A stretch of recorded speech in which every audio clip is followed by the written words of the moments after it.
तो भाइयों बहनों, कैसे हैं आप सब। आशा करती हूँ कि आप अच्छे होंगे। मैं सोनिया आपके समस्त लेके आई हूँ नवरात्र की सीरीज में एक और एपिसोड, माँ दुर्गे का जन्म का रहस्य। अगर आपको मेरी कहानी अच्छी लगे तो प्लीज़ करके मुझे सब्सक्राइब कीजिए, लाइक कीजिए और कमेंट कीजिए। तो आपका सपोर्ट बना रहेगा तो मैं आगे भी और वीडियो बनाती रहूँगी। तो आज हम सुनने जा रहे हैं माँ दुर्गे का जन्म का रहस्य। यह कथा केवल कहानी नहीं, यह धर्म और अधर्म की गाथा है। जब जब अधर्म बढ़ता है, जब भक्तों की आंखें आकाश की ओर चीर देती हैं, तब शक्ति रूपा माँ जगदम्बा प्रकट होती हैं। तो आइए श्रद्धा और भक्ति के साथ इस पावन कथा को शुरुआत करें। बहुत समय पहले दैत्यराज रंबासुर का विवाह एक महिषी से हुआ। उनके संयोग से जन्म हुआ एक अद्भुत बालक, बहुत ही ताकतवर, बलशाली। उसका नाम रखा गया महिषासुर। बचपन से ही उसको असाधारण बल था, पर साथ ही अहंकार भी जन्म से ही उसके साथ था। बड़ा होकर उसने कठोर तप किया। ब्रह्मा जी बहुत प्रसन्न हुए यह देखकर कि इतना कठोर तप भी कोई कर सकता है। तो फिर बोले ब्रह्मा जी महिषासुर से, बेटा मांगो वर, जो तुम्हें मांगना है मैं तुम्हारे वर पूरा करूंगा। महिषासुर ने कहा, प्रभु मेरा वध न देवता करे, न दानव करे, न कोई पुरुष। ऐसा वरदान दीजिए प्रभु। ब्रह्मा जी ने वरदान दे दिया। तथास्तु। यहीं से शुरू होती है अत्याचारों की वह कहानी जिसने समस्त लाई एक ऐसी शक्ति जिसका कोई मोल नहीं। वरदान पाकर महिषासुर अजय हो गया। उसने सबसे पहले इंद्र पर आक्रमण किया। देवता इतर बितर घूमने लगे, सब चीज हारने लगे, स्वर्ग हारा, सब चीज चला गया। फिर उसने स्वर्ग पर कब्जा कर लिया। ऋषि मुनि रो पड़े, यज्ञ की वेदियां तोड़ दी गई, धरती पर अराजकता फैल गई।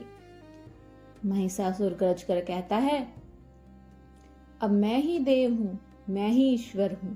अधर्म और अंधकार कहलाने लगा।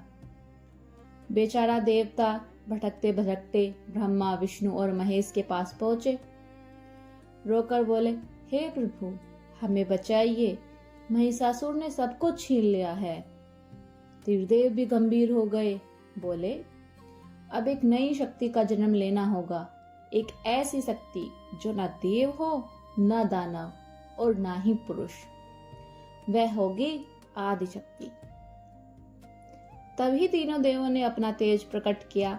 शिव का क्रोध, विष्णु का पराक्रम और ब्रह्मा जैसा ज्ञान सब मिलकर एक दिव्य प्रकाश बना। उस प्रकाश से प्रकट हुई हमारी सिंहवाहिनी, त्रिनेत्रा, तेजस्वनी माँ दुर्गा। देवता झूम उठे, जय माता दी, जय जगदम्बा के नारे लगे। माँ ने कहा, हे देवताओं तुम चिंता मत करो, मैं महिषासुर का अंत करूंगी और इस अत्याचारों से सबको मुक्ति दिलाऊंगी। माँ दुर्गा ने सिंह पर आरूढ़ होकर रणभूमि में प्रवेश किया। संगनाद गूंज उठा, सिंह दहाड़ने लगा, एक अलग ही माहौल। महिषासुर हंस पड़ा, बोला, हे स्त्री से युद्ध करेगी, और हंसने लगा यह कहकर। माँ ने गर्जना की, महिषासुर स्त्री को कभी कमजोर मत समझना। यह वही स्त्री शक्ति रूप में आती है तो देवता भी भयभीत हो जाते हैं। युद्ध आरंभ हुआ। तीरों की वर्षा, गदा का प्रहार, शास्त्रों का टंकार। महिषासुर रूप बदलता रहा, कभी भैंसा, कभी शेर, कभी हाथी, कभी मनुष्य, कभी अलग अलग प्रकार के वेश। पर माँ हर रूप में उसे परास्त करती रही। 9 रात और 10 दिन तक रणभूमि गरजती रही। 10वें दिन माँ ने त्रिशूल उठाया, तेज गर्जना की और त्रिशूल महिषासुर के सीधे हृदय में भेद दिया। महिषासुर धरती पर गिर पड़ा। उसकी गर्जना सदा के लिए मौन हो गई। देवता ने फूल बरसाए, ढोल नगाड़े बजाए, स्वर्ग में आनंद छा गया, सब सही होने लगा। माँ ने कहा, जब जब अधर्म बढ़ेगा, जब जब धर्म संकट में पड़ेगा, मैं प्रकट होंगी। तभी से दशहरा का पर्व मनाया जाने लगा। यह पर्व है सत्य की असत्य पर विजय का, धर्म की अधर्म पर विजय का। और जब आइए माँ की वंदना करें।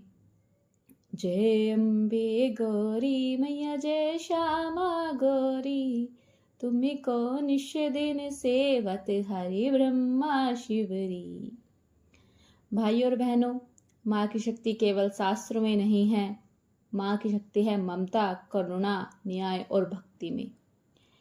माँ हमारे भीतर के अहंकार, आलस्य और भय का नाश करो। हे हमें धर्म के मार्ग पर चलने की शक्ति दो। सभी मिलकर बोलिए जय माता दी। अगर आपको यह मेरी प्रस्तुति पसंद आई हो तो प्लीज़ सब्सक्राइब और लाइक करिए और बने रहिए मेरे साथ।